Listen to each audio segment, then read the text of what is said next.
가정해 봅시다. 하나님께서 부동산 투기를 그렇게 싫어하신다고 성경에 적혀 있건만 그는 땀 흘려 일하기보다는 부동산 투기만 일삼고 일확천금을 노리며 살아갑니다.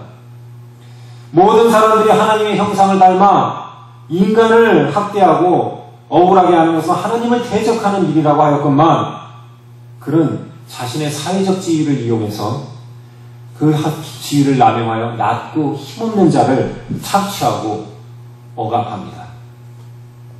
그런데 이런 사람이 교회에 와서 아름다운 기도를 드리고 헌금을 많이 하며 예배를 참석한다 해서 구원을 얻을 수 있겠느냐는 말입니다.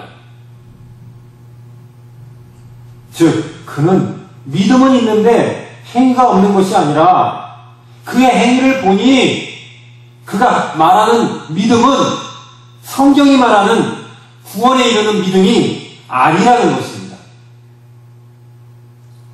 결국 그에게는 구원을 받을 수 없다는 결론에 이릅니다.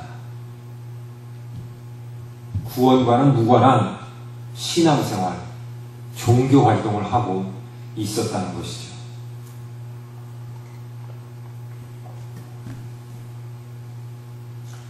마지막으로 이 본문의 야고보서는 행함이 없는 믿음은 죽은 믿음입니다 라고 설파합니다. 우리에게 아주 강조합니다.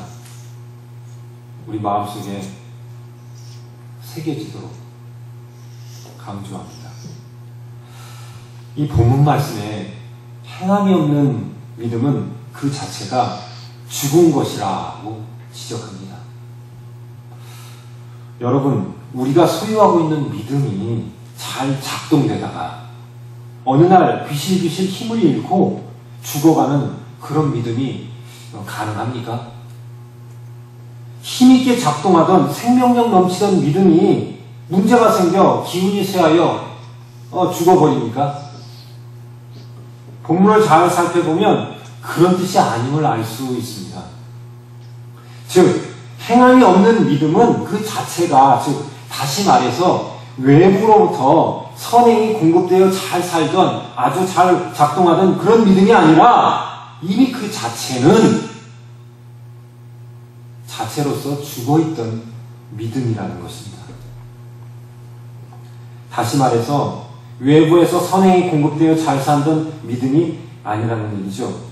그거는 선행이 공급되고 안 하고를 떠나서 이미 죽어있는 믿음이라는 얘기예요.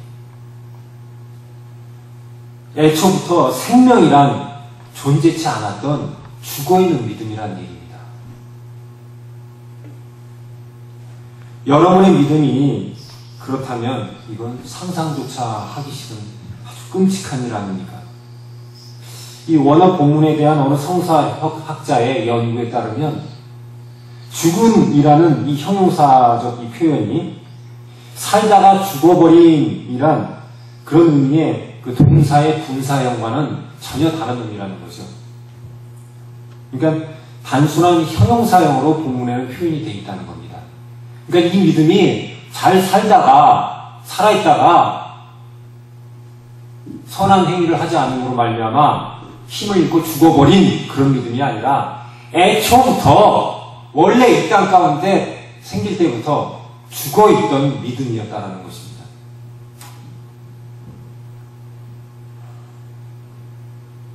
우리가 차라리 믿음만 있었는데 그것으로 부족하니 행위를 좀 추가하면 된다는 말보다도 더 끔찍한 얘기 아닙니까? 내가 지금까지 행함이 별반 없이 살아왔다면, 지금까지 내 신앙생활에, 소위 말하는 믿음 생활에 별반 의로운 행위가, 변화된 삶의 모습이, 자타가 인정하는 그런 모습들이 없었다면, 안타깝게도 그런 사람은 죽은 믿음을 품고 살아왔다는 말입니다. 여러분, 등골이 오싹하지 않으십니까?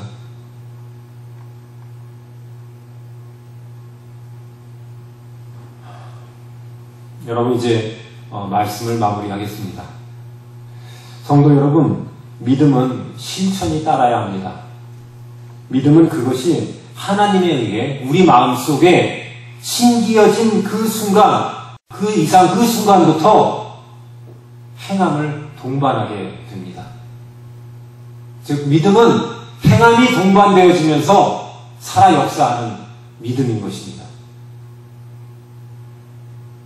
만약에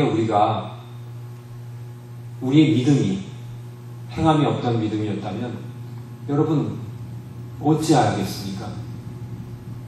어디서부터 다시 여러분 추스리겠습니까?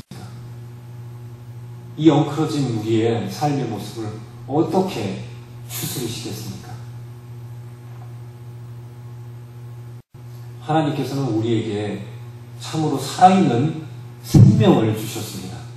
예수 그리스도의 십자가 보혈로 말미암아 우리 모든 죄를 사하시고 우리 안에 살아있는 생명으로 믿음을 주셨습니다. 그 살아있는 믿음은 여러분의 살아있는 삶의 모습으로 증거합니다. 여러분, 우리가 세상에서 믿는 자로서 떳떳이 살아가는 건 우리 입으로 떠드는 소리가 아니라 바로 우리 믿음의 살아있는 행위가 크게 소리칠 때 우리는 세상 사람으로부터 인정받는 크리스찬이 되는 것이고, 나아가 우리가 이 땅에서의 삶을 마치고 천국 앞에 다다랐을 때 천국의 나팔 소리로 환영을 받으며 개선 장군처럼 그 문을 통과하여 우리의 영원한 본향에 들어갈 수 있는 것입니다. 바라기는 우리 예평정교회 성도 여러분 한 명도 빠짐없이 그러한 믿음을 소유해서 우리가 이 땅에서의 삶을 다 끝마치고 우리의 천국 본향에 이르렀을 때 참으로 큰 기쁨의 상급과 함께 천국에서 영원한 은혜를 기쁨을 누리는 성도들 되시기를 이 시간 간절히 기원합니다. 기도하겠습니다.